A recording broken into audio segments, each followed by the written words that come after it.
Gators Breakdown episode 70 is ready to go. I am your host, David Waters. You can find me on Twitter at GatorDave_SCC. And we have the trio back together for the 70th episode of Gators Breakdown, where we'll break down preseason magazines that have just been released not too long ago and an update on the quarterback recruiting for the 2018 class. My co-host tonight, like as I mentioned, we got the trio back together. Joe Vizzi. You can find Joe on Twitter at JoeV_GatorsPod and Bill Sykes on Twitter at RealBSykes. Gentlemen, it's good to have the triumvirate back together and get us all in here. I know the guys and ladies out there have been looking forward to it. Yeah, I'm joining you guys from Florida. I'm on vacation. This is Bill Sykes Beach Edition, so I'll do the best I can, but I'm pretty sun-bleached right now. Oh, Bill's already making excuses for how he's going to get beat down tonight. Okay. You better watch out, man. Well, I got something for you tonight. All right. Remember, you can find all your Gators Breakdown episodes on SoundCloud, iTunes, and YouTube. Just search on those sites or get the links by following us on Twitter at Gators Breakdown and on Facebook. Just search Gators Breakdown. Also, please share the show if you like it. Leave a review and rate on iTunes. Go ahead and leave a review out there on iTunes for us. It really helps us out and helps other people find Gators Breakdown. So, guys, within the last month, around Memorial Day, you get the release of the college football preseason magazines that hit the newsstands out there. Athlon, Lindy, Street and Smith. Phil Steele's coming out this week. So, I guess digitally you can already get it. So we'll dive into that too. But of course, the rankings, that's what everybody looks at first and kind of see where their team is ranked. And of course, we go to Florida. And if you go to Athlon has Florida 16th. Lindy's also has Florida 16th. Guys, I think we've kind of discussed where we thought Florida would be ranked, and we probably would put Florida around that, around 15, 16 range, maybe, even close, probably anywhere from 11, 12, and we can see him probably anywhere from 20th. But I think we all agree we probably have him around 15th. And then we'll dive into Phil Steele and what he says, because a little bit of surprise there. But, guys, Athlon and Lindy's out first. This was before any of the Malik Zaire stuff came down and when he was coming to Florida. 16th is about right in your guys' eyes? I think so. I mean, the schedule is great, especially for people with tickets. It's going to be a really fun season to watch. So much better than it has been, especially last year. But they've got a lot to prove. And just because the schedule's good doesn't mean they can waltz through it. I mean, you've got some serious games to prove yourself, and if they can come out and beat these ranked opponents, beat quality teams in front of them, then they may be higher than 10 to 15 when it all settles. I mean, this could be a very special season, but as we talked about over and over, these question marks on the roster have got to turn into answers, and they've got to put it all together. Bill and David, I hate dealing in hypotheticals. I never liked it. I hate dealing in what ifs and what's and what could be's and all this. But, obviously it's our job to, take the content and talk about it. And I will say this, though. Florida has 2 true road games this year, and it's against 2 unranked teams. Or 2 road games, if you want to say, are neutral site games, Michigan and Georgia. So Florida's schedule obviously favors them heavily. Also, Florida's returning many starters on the offensive line, obviously has been ranked in the top 3 or 4 in the country receiving core. Big question mark, as we've talked about ad nauseum, is the quarterback position. I think if I talk about the Florida quarterback position anymore, I'm going to throw up all over my screen. But team, as we said several weeks ago, I think the sky's the limit. And obviously I think this team could with 7-8 wins. So we just don't know. And Bill, like you said, this team could be higher than top 10. It could be as low as, 22, 23. So we just don't know. And at this point in time, I'm not really willing to say where someone should be or shouldn't be, especially Florida, because I just can't say anything with an honest kind of answer to that. Yeah, and what we'll do here is I'll read a little tiny summary that they put with Florida out of Athlon and Lindy's going here. So Athlon first, Gator fans who are still smiling after UF put up 30 on Iowa in the Outback Bowl should be wise to pay more attention to Florida's previous 5 games where they averaged 15 points and didn't once get past 20 unless Jim McElwain can coax vastly better quarterback play from untested Felipe Franks. More struggles on offense seem to be appear. So as I mentioned, a lot of these were already out of date because it didn't have the Malik Zaire thing. So the rush to get out first kind of hurt these preseason magazines a little bit, where there's going to be no talk of Malik Zaire with Florida. They say at least the offensive line will be stout, but it's funny they say that, but later on in the magazine they say Florida's offensive line is ranked 10th in the SEC. So, will it be stout? If they're 10th in the SEC, I don't consider that stout. So we'll see how that plays out. Should be some speed at receiver. Antonio Callaway. Last year's defense was nasty most of the time, but plenty of talent moved on to the NFL. McElwain's first 2 years in Gainesville has been pretty successful, but Florida doesn't like participation trophies. With a 3-way race between Florida, Georgia, and Tennessee looming for the top of the East, McElwain needs to figure this one out in a hurry. And then just quickly for Lindy's, they're good news. The Gators might finally have a quarterback with Felipe Franks. He might be the spark UF needs to pair with Antonio Callaway. The bad news from Lindy's, many of the 2016 Gators will be playing defense in the NFL. If not Franks at QB, probably Luke Del Rio, but we know that's not going to be the case with Malik Zaire more than likely. And the high bar with a non-conference schedule that includes Michigan and Florida State. So that's the good and the bad there from those 2 publications. So the big surprise, Phil Steele recently released his magazine. And folks, he has the Gators at number 9. And I know we put out Phil Steele's projected AP top 10, and we didn't think he would put Gators in the top 10. We even made sure to put the disclaimer in there that that's how he thought the AP would rank the teams. But Phil still has Florida ranked number 9 and his number 1 surprise team for 2017. Joey, does that surprise you at all a little bit? A little bit. Phil Steele is a straight shooter. I love listening to him on Taylor Zarzer and Greg McElroy in the mornings. He's always on the Friday before the games. He kind of, picks the games for the week, and, he does pretty good. I actually started keeping track of him last year, and he actually ended up being like over 70% on his games. I was pretty impressed with that, because in college football, if you're over 70% on your picks, that's pretty good. Definitely knows what he's talking about. I also want to point out that he had Florida's receiving corps ranked number 1 in the SEC. He also had Florida's special teams ranked number 1 in the SEC, and he had Florida's defensive line ranked number 2 in the SEC.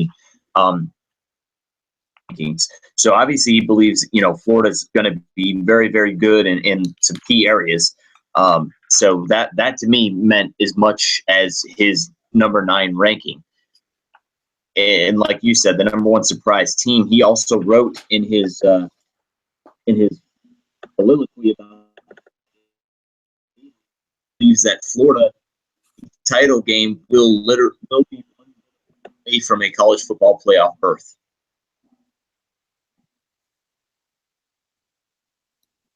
Yeah, really caught me by surprise. When I believe his number 1 surprise team last year was Washington. So he hit that one. He hit that one on the head pretty much. Bill, what do you? Yeah, he did. Yeah, Bill. I mean, what's your thoughts?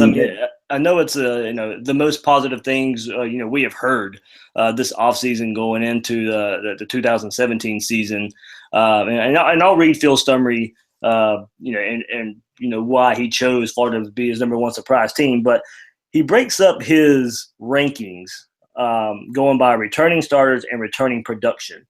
Florida ranks 48th in returning starters with 14.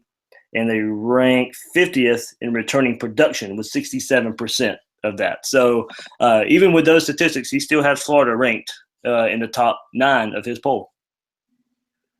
Yeah, man, listen, if you want me to lay out a template for how Florida performs next year and makes it to a huge season, I could do it. I mean, the schedule is there. They've still got a core returning on defense. We've talked about it on a previous show, which, I'll tweet out some later this week about what Florida has coming back from a production standpoint. But their young defenders got playing time last year, and they did produce. The numbers are there. They've got 4 or 5 back on the offensive line for all intents and purposes. They've got a great running game. I believe it was Athlon that has the wide receiver core number 4 in the nation.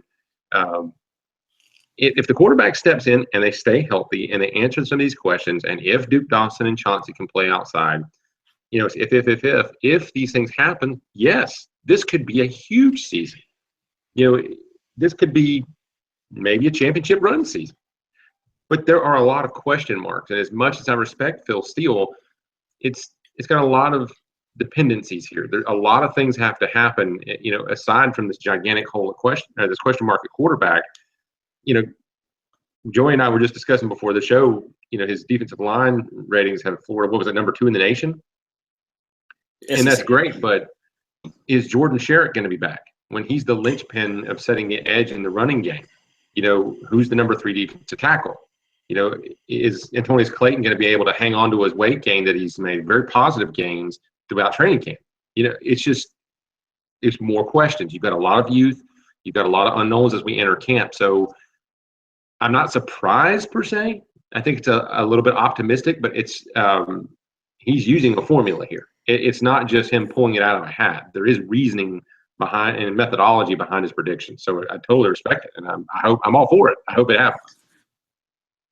Yeah, Bill, there's uncertainty with every team in the country, Bill. I mean, you can't predict, injuries to key players, and you can't predict, whether somebody's going to not perform, to their abilities and stuff like that. So obviously he's only going on what ifs, Bill. So he's basing that on every team in the country as well. So it's not just Florida, but what his, like you said, his formula is he's measuring that everything works out for every team in the way that it should. And I think he's doing that with Florida, and the way that he's saying that if everything breaks, I guess not in Florida's favor, but everything breaks the way it should for Florida, that they just get some productive quarterback play, that the receivers live up to the billing, the running back position lives up to the billing, the defensive doesn't drop off much, which he says he doesn't expect it to drop off. What I was saying actually before, he says that that were hit by the Gators in the second half last year forced young players on defense into action. He said a player like Jabari Zuniga will benefit from that, and Florida will have their usual top 10 defense. So he's actually, Florida's defense is not going to drop off that much. And I've actually been a huge proponent of that I obviously I don't know what the offense is going to do because none of us do, but I don't think the defense is going to fall off that much. Obviously, there is going to be a drop-off. Just due to attrition, there's going to be a drop-off. But I don't think Florida's defense is going to fall from top 3 to top 15. I think Florida's defense could fall to top 10, top 12, which is still pretty good. So that, I completely understand his formula, and I completely get where he's going with his rankings. And to defensive line, Bill, was going off of the starters and the projected starters. It's not going off of if 5 guys get injured, Bill, on the defensive line, which should not happen and which normally doesn't happen. So you're talking about who's the number 3 and number 4 defensive tackle. Well, Florida really, unless things break, unfortunately, for the Gators this year, I don't think Florida should have to worry about who's the 3rd and 4th defensive tackle this year, unless you're subbing in guys, obviously, for rest purposes during a game. I mean, you make that sound so easy, but what other top 10 team in the nation has 1 injury at defensive tackle and suddenly they have nothing but freshmen on the roster? But you don't know that, Bill. You don't know that, Bill. You don't know the talent. That is not an opinion. That is a fact. But if Florida has an injury at defensive tackle, they are putting a freshman in there. But you don't know that these freshmen can't perform. You're just assuming they can't. What's that? These freshmen can't perform. No, I'm not. I'm saying it's a question. I mean, sure, here's what they can do. They can slide Ja'Kai Polite in. They can. He's 6'1", 270 right now. Okay, so now you've lost your end, or they can do that with CC, who has slimmed down to where I think he's slimmed down out of defensive tackle range for the most part. But true defensive tackles on the roster, other than Luke Ankrum, who I don't think ever becomes a player at Florida, it's freshmen. That's not an opinion. That's a fact. If they have an injury, and what I'm saying is you may have a team in the top 10 that have that situation, and those guys might be great players, But that is a very precarious situation for any freshman to step into that position. It's difficult. They have to hold up at the point of attack with 3-4 this 300-pound year, linemen Bill? from Alabama leaning on them at 18 years old. Isn't Florida going to a 3-4, Bill? Isn't Florida going to a 3-4 this year, Bill? I don't believe they will be a strictly 3-4 team, no. And if you're weak on the defensive line, a 3-4 only benefits Florida, doesn't it? No. Because even if they were, which I don't believe they are, you've still got to have some beef there at the ends. Sure, I guess you can put Clayton. Then that'd be interesting. Saying, Bill, that McElwain can't recruit, and Randy Shannon can't recruit defensive ends because these guys are all the ones that they recruited 2 years ago. Oh, did I lose you guys there? Yeah, you're back. Sorry about that. There's two of you. My computer couldn't handle Joey there for a minute. It was like, I'm out of here. His computer's at the beach too. Yeah, I'd rather be at home at the snack cave. But no, I don't think Florida's going to be. I guess you could call the 4-3 man under shift kind of a variation of that, but I don't think they will be a 3-4 team. And I don't know that they've got the personnel to execute that. And more linebacker position. Randy Shannon is more known as a 4-3 guy anyway, so it would be a fast philosophical change to. I don't think they have the depth at linebacker to pull that off. Just bodies.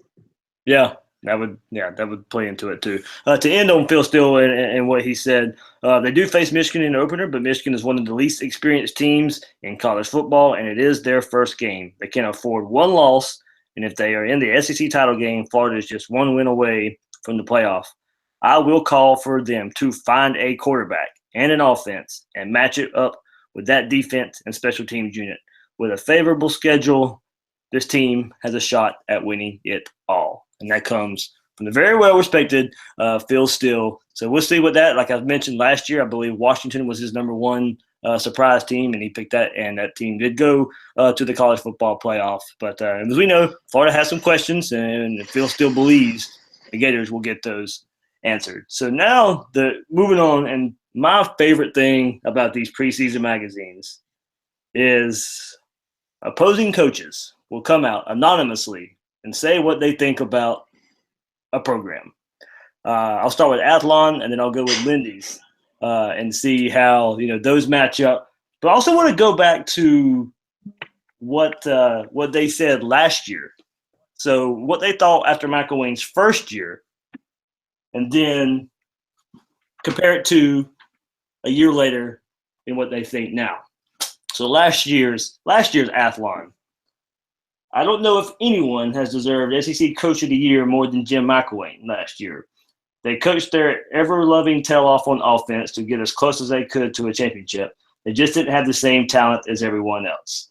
Their offense line was extremely weak. Losing quarterback killed them, but let me tell you, they are tough schematically because of all the shifts and motions. We played them with Will Greer. We had so much trouble. Out of the first 44 snaps, they gave me 38 formations, and he was really, really good. I never felt like I could get a beat on what they were doing. That makes me sound like that's an Ole Miss coach from that first year. That has to be. It has to be, man. A coach from Ole Miss, from Jim McElwain. I was thinking about those recruits I bought, and then suddenly I had a touchdown go by me.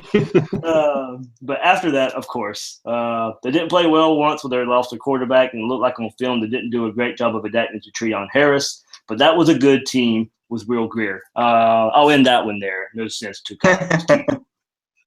there. So from Lindy's last year, a year ago, Florida won't be as good as they were last year. They may not finish as high as third. That coach was wrong because Florida made the SEC championship again.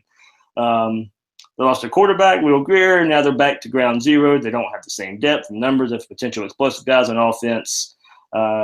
Considering the state of Florida has so many skill position players, they are affected by the ebb and flow of FSU and Miami, and that FSU stockpiling talent on defense. They lost a lot of talent on defense, but are well coached. They will always have talent, particularly on defense. Jim McElwain will find a way to make that defense even better. So that was a year ago. And now we fast forward to this year and what coaches think about Jim McElwain. So They've lost a good defensive players for a lot of years. Will there be a drop-off? Florida usually doesn't have a drop-off. Florida's in the state of Florida. They will always have good defensive players. But I think they've recruited subpar the last 3 years, and I think it will catch up with them this year. I don't think Jim McElwain enjoys recruiting. He won't get his fingernails dirty in recruiting. That comes from an opposing coach. That goes against Florida. On recent seasons, Jim McElwain has been to Atlanta the only 2 years he's been at Florida. The problem is his last 2 games of the year are against Florida State and in the SEC championship game. He hasn't won either one. He's 0-4. That's when the swamp gets full of Gators. And here it is kind of leading into a topic we're going to hit next. If you take Florida's teams over the last 15 years, the last 2 would be in the bottom third. So, that's a pretty important hit there from an opposing coach. Bill, you threw up a poll in regards to how we would see and how the fans would see these last 2 Florida teams and where they would rank in the last 15 years. Yeah, I did. And I was a little surprised at the results, to be honest with you there, Dave. I really just felt like there would be a wave of optimism that said, yes, right behind the national title teams of 06 and 08, you would have these teams because they did walk away with an actual title as opposed to just about every other team that I can think of in that time period. But surprisingly, out of the hundreds of people that voted, 62% said they saw the Gator team in the 6 to 10 range over the last 15 years. Now, only 28%, which still that's a little bit of a sizable number, did have them 11 to 15, and only 10% of the followers and fans that replied did have the last 2 years in the 1 through 5 range over the last 15 years. So there was not in any way, shape, or form a consensus agreement with this opposing coach. But definitely there is some thought here, some commonality that these teams were not among the best of the last 15 years. What do you think, Joey? Yeah, Bill, I just, going off what that anonymous, it's always the anonymous coaches, it's the anonymous scouts, it's the anonymous teammate, it's the anonymous guy, GM. It's always the same, nobody ever wants to put a name on it. Look, this year, who did Florida have to play before FSU this year? They went on the road to LSU in a game that pretty much meant the world to Florida. Season, they just wanted to go in and win that game. I mean, after all the drama, after all the the making fun of the Clay Travises of the world, all of LSU's beat writers and all the guys from the Baton Rouge papers and the New Orleans papers beating on McElwain and the team for being scared and this and that, left their heart and soul out on Tiger Stadium that week before Florida State. And that's never happened before, that Florida had to play a game like that prior to playing Florida State. Hostile environment in Tallahassee where obviously, Florida State just, they didn't have much to play for except a good bowl game last year. So, and obviously they went on to the Orange Bowl. So Jim McElwain a pass on the Florida State game this past year. The prior year, obviously, he had Treon Harris. Wait a minute. When does it – whoa. A Florida coach does not get a pass on a Florida State game. This is the chief rival, man. Bill, if you let me finish what I was saying before you rudely interrupted me, then I would finish. The prior year, the prior year, you had Treon Harris. You were at home. You scored 2 points, and you were facing Sean McGuire. That, to me, is completely unacceptable. You let Delvin Cook run pretty much, for 90% of his yardage in the third and fourth quarter the year before. That McElwain gets no passes for. I think that was completely unacceptable. Plus, the previous week, you should have lost to Florida Atlantic, and you beat them in your teeth. So that is the one that I'm looking at, and I'm saying, McElwain, that one you get no, you're at home. You let Delvin Cook pretty much have his way in the second half. Sean McGuire looked absolutely atrocious in that game, and you let him look like Joe Montana in the fourth quarter. So, like I said, Bill, this year I said I'm going to give him a slight pass because he had Luke Del Rio, a starting quarterback, obviously was out with a shoulder injury, didn't want to start the freshman. Austin Appleby, obviously we know his limitations. Chance on the first drive, Bill, to put it in the end zone. And what does he do, Bill? First drive, first and goal, second and goal. Jim McElwain goes for it on fourth down and has a chance to keep the crowd out of it.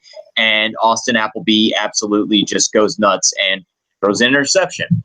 So, let's just pump the brakes here and think about what McElwain was doing on that first drive. It was a marvelous first drive. It was absolutely brilliant. Florida State had 0 answers in Doe Campbell for, Austin Appleby on the first drive. They get to the red zone, and Appleby turns back into, a pumpkin at midnight. So let's just pump the brakes there. The emotional come off of the LSU game. The Gators already knew they were in Atlanta the next week, already had 2 losses. That's why I said I'd give him a pass, Bill. I didn't say it was acceptable. I didn't say that it was right. I didn't say that he had another chance with me. I said just that game and that situation, I was going to give him a pass. I did not for 2015, and I'm definitely not for 2017. That's all I was saying, Bill, so relax. I'm sorry I interrupted you, but I'm still offended. But listen, in context here, when we're discussing just where does these 2 teams fall in the pecking order and whether this coach was off his rocker, I think it was obviously some hyperbole there, and the guy's not going to help out Florida with his comments, especially if he's anywhere near a rival coach. But what I did is I kind of looked at it statistically, and I felt like 2 quick measures to kind of triangulate this were opponent win percentage for the teams over the last 15 years, and also the combined S&P rank, which I wanted to give a shout out to @BOS Chicago, one of my followers. He actually tweeted this earlier, and I thought it was an outstanding mention because between the ranked opponents and this other measure of S&P, first the ranked opponents tells you how they fared against good teams, and then the S&P is Bill Connolly's stat from Football Outsiders, I believe it is, and it kind of tells you the success in points and how efficient a team is on offense and defense, like actually how they're functioning given the circumstances on the field. And when you look at those things, obviously Florida 15 and 16 was not as good as Florida 6, 8, and 9. But even like 2005, they were 4 and 2 against ranked opponents, and 18th in the S&P, whereas this year they were 2 and 4. In 2015, they were 1 and 4 against ranked opponents with S&Ps of 30 and 15 in the nation. So I think you can easily find 5 or 6 teams that were better than the last 2 years at Florida when you look at how they perform. I mean, realistically, McElwain is only at 27% overall versus ranked opponents in his first 2 years, where that's only 2 percentage points better than Muschamp's total at 25%, and that was with a 4-8 season. Zook had 32%, of course, Meyer had 61%. So if we're asking how good were these teams in a combination of roster and coaching, I don't think they're top 5, but I don't think they're bottom 5 of the last 15 years because you got a 4-8 season. You got Zook kind of turning 2004 into a debacle with 1 and 4 versus ranked opponents and 5 losses overall. 2014 under Muschamp, even though it was better than 4-8, was still 7 and 5 and a losing record versus ranked opponents. So no, I think the fans have got it right. I think 6 through 10 is about where it should be. Yeah, it's all relative, Bill. Yeah, it's really hard. I was going to make a comment about Zook. It's all relative. We knew Zook always won the big games, Bill, but he lost to 2-win Mississippi State. So he just couldn't beat the bad teams. But he would always win the big games. But obviously, like you said, he would lose to unranked teams that had no business beating the Gators. So that's why I don't like how the ranked opponent thing and all this stuff plays into history because obviously McElwain, I think a worse hand than Ron Zook was. Ron Zook got Rex Grossman for a year. Obviously he recruited Chris Leak, had Chris Leak for 2 years. His termination. So I just want to pump the brakes on that. Yeah, sure, man. And to be fair, though, I don't think the coach was making a summary judgment on McElwain. He was talking about the teams. And if we are going to talk about it from a talent perspective, well, I would have rather had Rex Grossman last year. And that's not an indictment on McElwain, because imagine McElwain with Rex Grossman or Chris Leak, or imagine McElwain with Jeff Driscoll. I think Jeff Driscoll would have been an excellent quarterback for Jim McElwain. Yeah, or Brissett. Yeah, Brissett. Yeah, it would fit in very nicely. Yeah.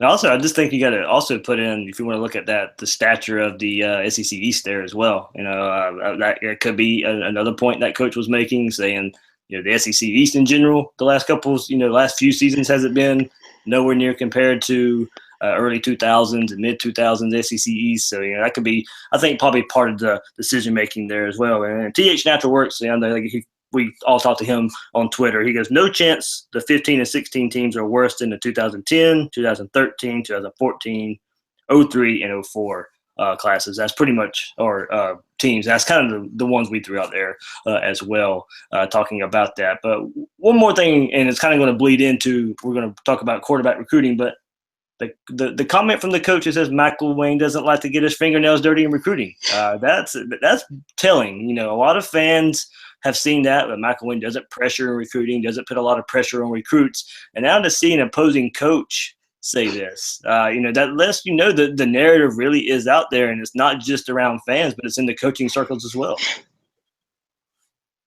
I agree with it, David. I agree. A step further.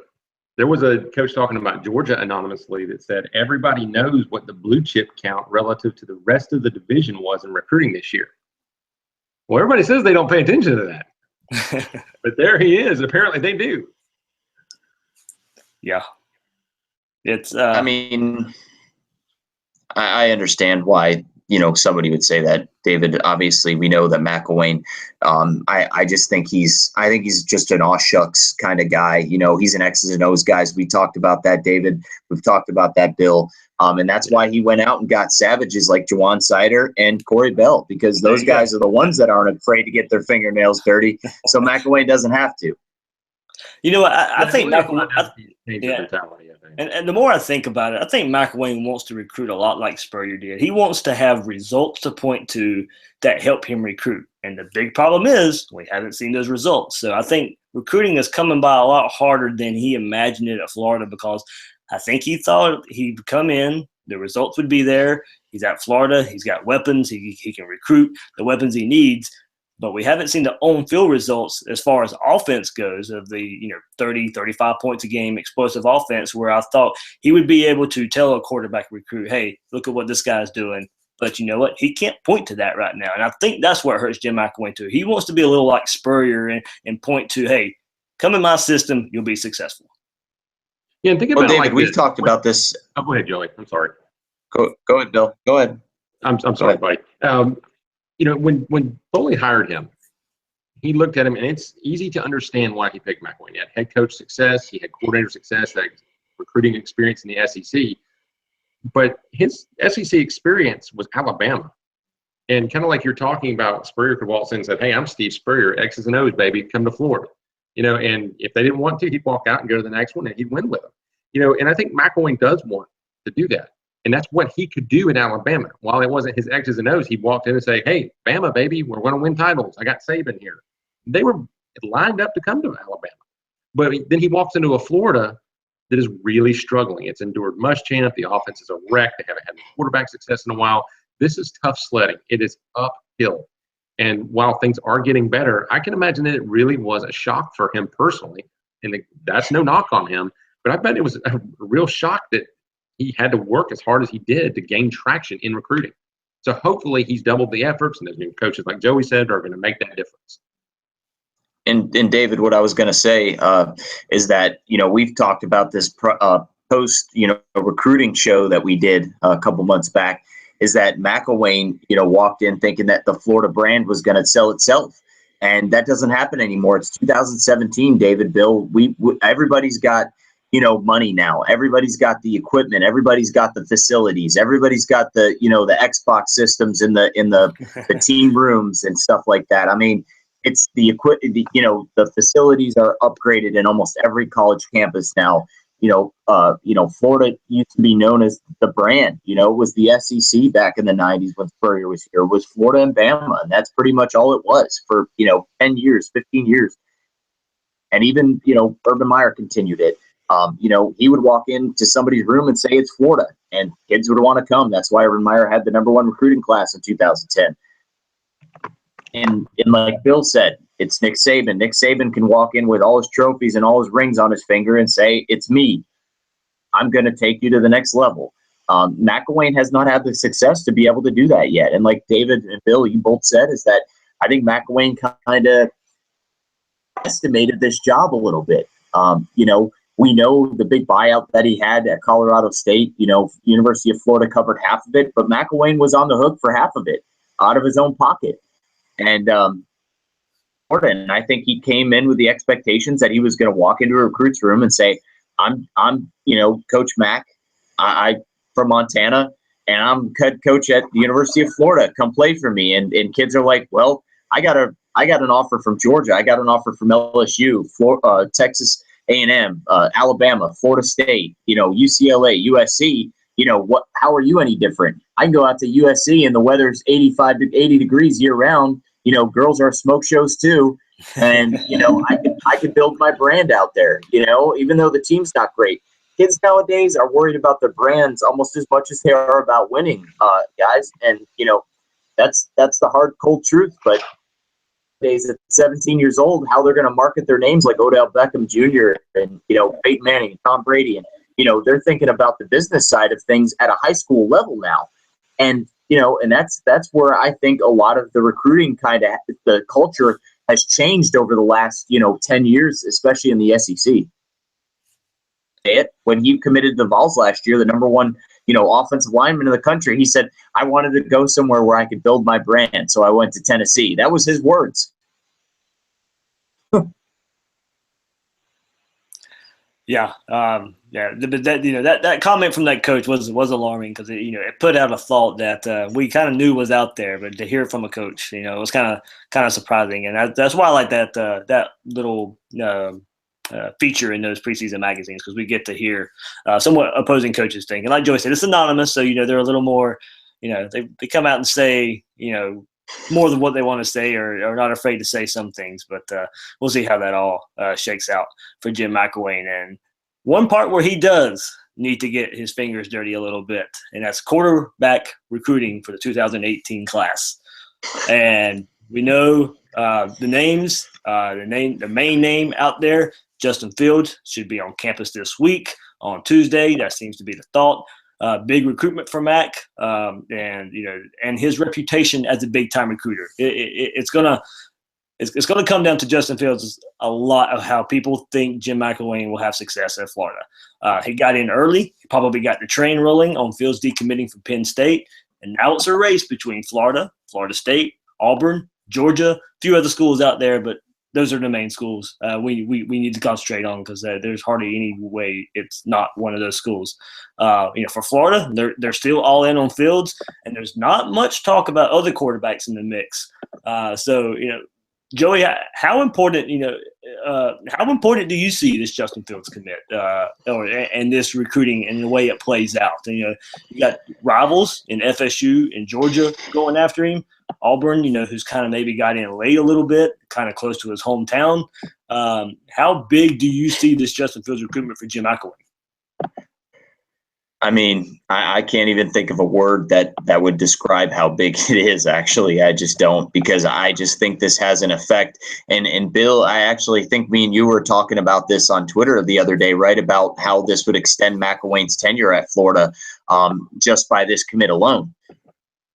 This is a commit that people, that fans, alumni, boosters, bowl gators, people in the front office at the University of Florida would look at and say, okay, we're going to let you, sink or swim with this kid because of how big of a recruit it is. And I think this would not only help recruiting throughout the entire spectrum over the next 2 to 3 years, but I think this would extend McElwain at the University of Florida as far as, being in the good graces of the fans. I don't think McElwain would have to necessarily get back to Atlanta this year, obviously, if he got the commitment to Justin Fields, because he can turn around and say, look, we got our guy for the next 3 to 4 years right here. Boom. He's coming in. Around. So I think that 2018 would be the year that, Florida fans would look to when he comes in, and probably is expected to start as a true freshman just simply based on the talent level and how far along he's going to be.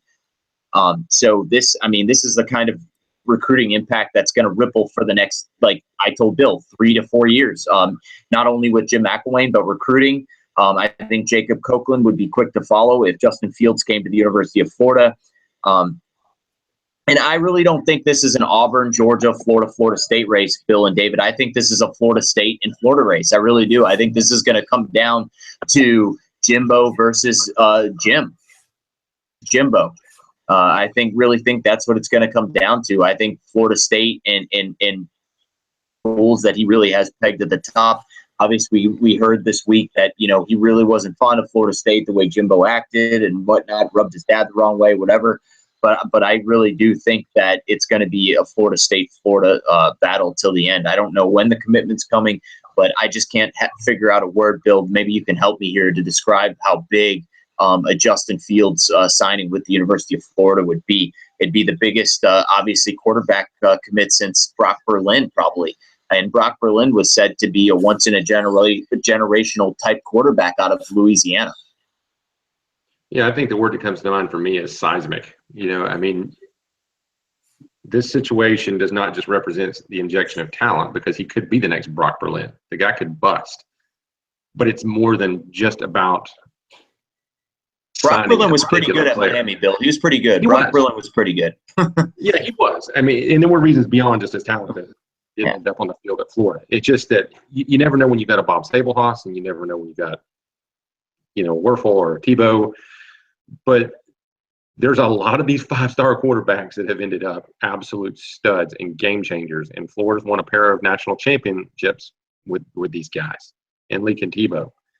But beyond that, it answers questions both in-house with recruits and the fan base, just all across the board, about McElwain's ability to get his fingernails dirty. And it's going to send the message to recruits that he's there and playing hardball. I think, like you said, Jacob Copeland becomes a lock, but I don't think he's the only one. I don't think it's just 2018 recruits. This is the kind of player that, if he works out, could become the cornerstone of your franchise. Hey, Eason's not looking so great at Georgia, but he cemented that class for them last year. He's the cornerstone they built around when he settled down and locked things in, and there's players that wanted to play with him. And maybe it is only 2 to 3, but 2 to 3 players can mean the difference in a good 2-3 years and a great 2 to 3 years. So, yeah, it's huge.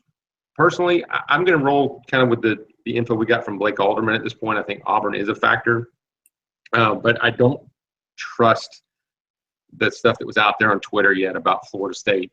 And I don't either. Offending his dad. I know where that's come from, and maybe that guy's legit or whatever, but we'll see. Florida State's been in this longer than people are giving him credit for. And that's one thing I will say, even though this could be devastating for McElwain at this point, in the big picture, if he misses it out, you're gonna hear me say this. Florida State did not, as some people are saying, just come out of nowhere at the very end and steal him away. They have been there quietly, just like Florida has. And that won't be my excuse for Jim McElwain, because I won't offer one. I don't know. I still think it might be Auburn, Florida State, and Florida. Yeah, this. I just don't believe the Auburn because of Stidham. We don't know how he's going to do this year. He's got 3 years eligibility, David, Bill. You both know that. So if Stidham kind of has a rough year this year, I don't know about rough, but if he has a year where he really, obviously offense and Gus Malzahn, I think he's going to be back for 2018, and I think that would push Fields away, because I think Fields wants to start in 2018. And don't for a second, guys, buy the fact that that if Franks might not start this year is to kind of put him on the back burner to see what Fields does. Yeah, there are so many things that play into the timeline here of Justin Fields. He wants to. He's mentioned a couple times he wants to commit before his football season starts, before the football season starts. But, if I'm Justin Fields, I want to see what these offenses do. I want to see what Florida does with Malik Zaire and or Felipe Franks. I want to see what FSU does with DeAndre Francois again. I want to see what Auburn does with Jarrett Stidham. And maybe, like Joey said, maybe he's sticking around for another year and I can't come in and play right away. He says he wants to make a decision. So, that's going to be really based on if he makes his decision before the season starts. That means he's really basing it on what a lot of what these coaches are telling him and what he's seen so far, and not necessarily what he's going to see this season. Can Jim McElwain and Doug Nussmeier go toe to toe with Jimbo Fisher and sell their offense and the way it has looked in the past couple of seasons and sell to Justin Fields he is going to be the difference maker? Because FSU can sell it will work. Florida's got to sell it can work, and that's just the way it is right now. And can they sell it that way? Can they sell to Justin Fields? This can work if you come in here and be the guy. That's where, the question to me comes in. Yes, Jim McElwain may have gotten a head start over Jimbo Fisher, but if you're asking me, when you start throwing the recent resumes out there, you got Jameis Winston and you got a good first year by DeAndre Francois. FSU can say it will work. McElwain's got to say it can work. I want to see. Also say it can work right now, because we got a spot for you. Yeah. I want to see Florida State's offense, guys, without Dalvin Cook. I really do. Yeah. Jimbo's had the luxury of having arguably the best running back in college football for the last 3 years. So let's pump the brakes on Florida State's offense this year. I really want to see them and how they look with a freshman in Cam Akers and redshirt sophomore in Jock Fitzpatrick, because I'm not buying all the hype on Florida State's offense. I think their defense is going to be really good, obviously, because you get Derwin James back. McFadden's probably going to be a top 10 pick in the draft. But I'm not completely sold on Florida State's offense being as dominant as it has been the last 3 years, guys. Think about this. Dalvin Cook was probably one of the best that we've seen in the last 20 years. He could make something out of nothing out of the backfield, running it or catching it out of the backfield. So, in short, and let's just see how creative Jimbo gets without Dalvin Cook back there to kind of save his butt, because I'm pretty sure that Dalvin Cook has saved Jimbo's tail on quite a few occasions over the last 3 years. So let's just pump the brakes on that. And Bill, I agree. Auburn might be a player, but I really think that Stidham in his situation is going to heavily play into what Fields to go there or not go there. And I think a lot of it is on the Cam Newton hype as well, that it's his idol and, he wants to follow in his footsteps. But Cam Newton has said openly and publicly that do not go to Auburn because of me. Go to where it's going to be best for you to play, and start and be successful. So, these are just things that I'm thinking of, when I was spitballing it and saying what I was saying. And throwing this out there too, and I know we have to do it because it is a hot button topic, but I'm one of those guys. I hate putting so much on a 17, 18-year-old high school quarterback to come in here and be the savior of a Florida program. As we said, we don't really know how this turns out, but as Bill mentioned, it can send a signal to the recruiting world that, hey, Florida's back to recruiting the way Florida can recruit when you can get the 5-star quarterback that everybody in the world is after, and you got this guy. Yeah, and I think one of the things that we kind of mentioned, and I mentioned to you, Dave, this week, was that I look at it like this. If Jim McElwain lands this kid, it almost buys him a year, because then he comes in next year as a freshman, and even if he kind of stinks the joint up, then 2019 they're going to look for him to blossom. So, and I know he got his contract extension and all that stuff, but that hot seat meter moves back by a year with that signing. However, if he misses on that guy, I think the hot seat meter, and again, I don't think McElwain will be fired this year. I'm not saying that at all. But the fan furor is going to build in that preseason, and if he loses to Michigan, it's going to be like that was the second loss of the season rather than the first. It's going to send that kind of shockwave because everybody in the Gator Nation knows who Justin Fields is, and they expect him to end up in Orange. For real. So, other options out there, a lot of people have asked if it doesn't go with Fields, what can happen at the Florida quarterback position? A few names we know Florida's been in the mix: Joe Milton, Jaron Williams. Those are guys that we've known Florida's been on the board. Williams committed to Kentucky. Milton committed to Michigan. But this past weekend, Matt Corral, 5-star, according to 24/7, 6'2", 197.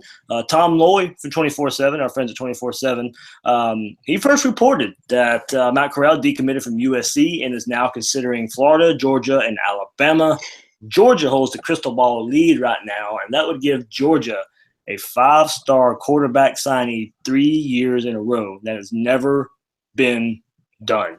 But Corral, has all the tools to be an elite signal caller. If you watch his tape, going for the next level, great poise for a young quarterback, stands in the pocket even after taking some hits. I've seen and read about him. He's a tough son of a gun, they say.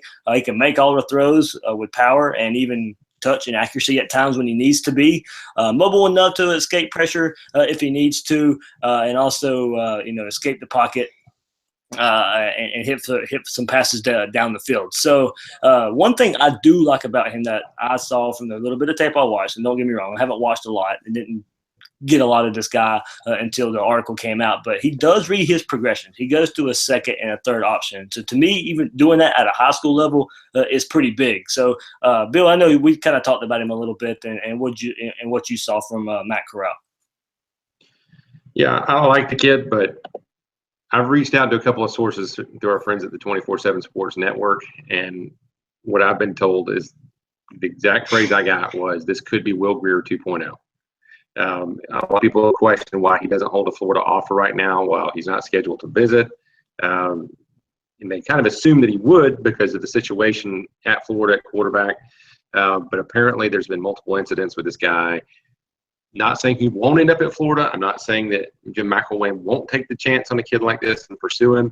But if you're Mac and you got burned the way you did by Will Grier's flamethrower of cocaine, burning flames of losses all over you, you're not going to touch this kid. You need a sure thing. You don't need a chance. You don't need a head case coming all the way over from California, and you got to be a babysitter. So if the information I got is correct, it's just not going to happen. And instead, I think you can look at these other guys we're going to talk about here in a minute.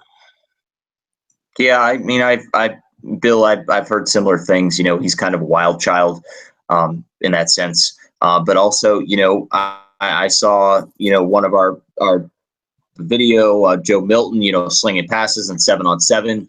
I know we were going to talk about him, but, as I reported to you guys from my sources over the last couple months is the coaches were informed by coaches in the Orlando area, stay away from Joe Milton. Okay. He has a bad mouth. He's very disrespectful. He doesn't take to authority and coaching very well.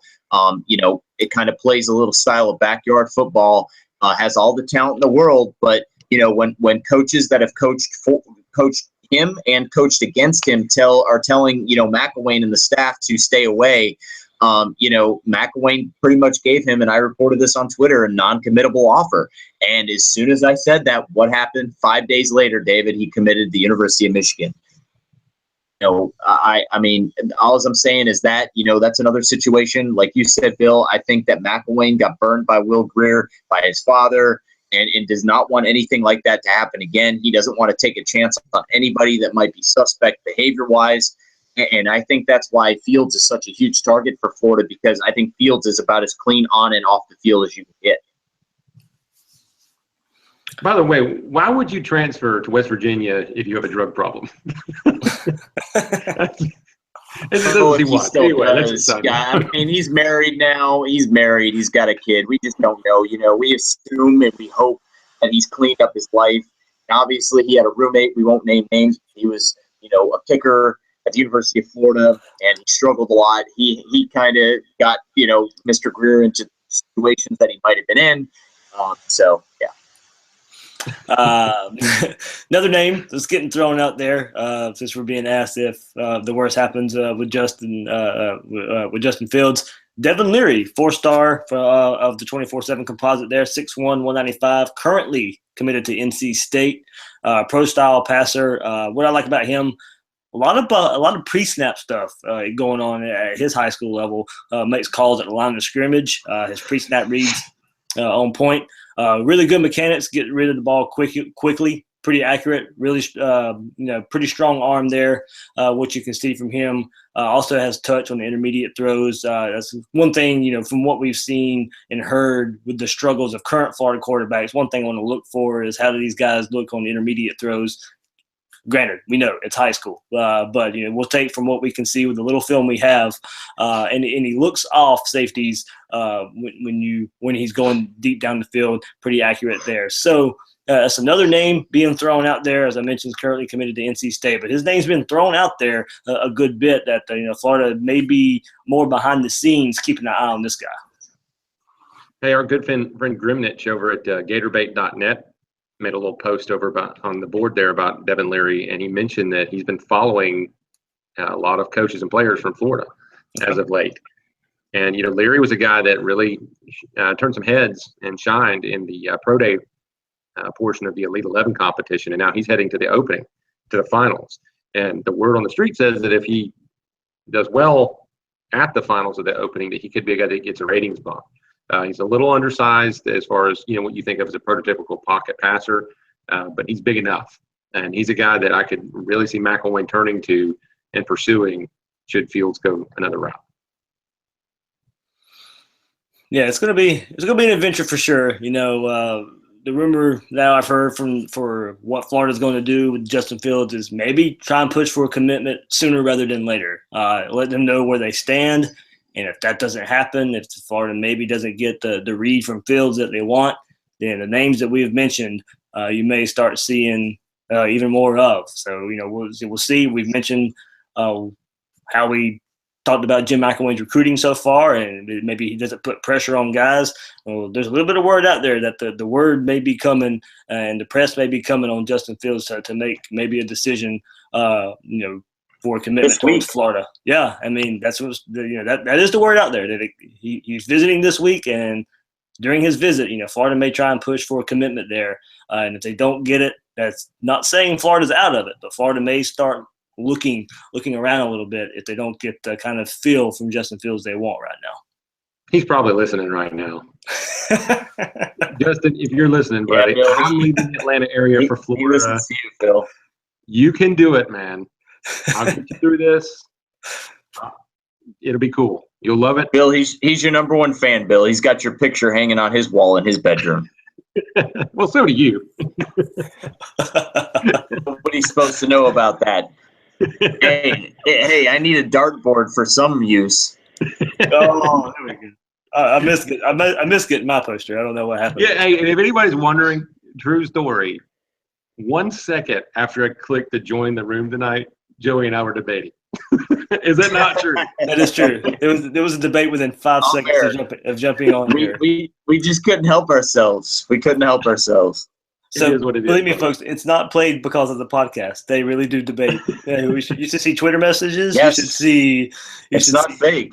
Before I hit the go on air button, it is real. But we should let it know it is friendly banter and debate, guys. Yes. So it is. Yes. Healthy debate. Anything else, guys? Yes. Before we wrap this one up, I know it's been a while since we've been together here for an episode. Hey, I just want to actually apologize to some of my followers for my poll question that answered. I always like to mention their responses, and man, they gave some great ones. Rob Lou 56, Sarah Higgins, and a whole bunch of our followers chimed in with really great, intelligent football conversation tonight. I'm having a little computer trouble, like I crashed earlier on here, so I couldn't mention your comments. I am sorry, but I will make that up to you, and I really appreciate your responses. Bill's buying all you guys beers. Yeah, thanks. Thank you to all our followers. Holly Perry, Drew Rock. These are regulars of ours, guys that have been with us from the beginning. We got Marshall Winkler. These are just some of the guys. Clint Lawrence, obviously, is a huge fan of ours. He's always sending us responses and tweets and asking us questions. And, we love the feedback, and we are nothing without you guys. I promise you. Bill and I would not be able to argue all the time without you guys. We would just have to do it over a Twitter DM, and nobody would be able to see it, so it'd be a waste. Beating Bill in private, so I wanted to start beating his butt in public. So we just thank you so much, guys, for all your support and all that you do. You're the reason we're here, and we do it for you guys. Thank you. Yeah, and shout out for Clint too. He's trying to pull the Tim Tebow train to join Gators Breakdown for an episode. So, Oh, Dave, one more, man. I'd be remiss if I didn't mention this. I had a guy reach out to us from San Diego, California, that was saying he was jonesing for the episode tonight. It's Edera at EDER5484 on Twitter. Thanks so much for listening, man. I hope we didn't let you down. I don't think we did, guys. I think we did pretty good here.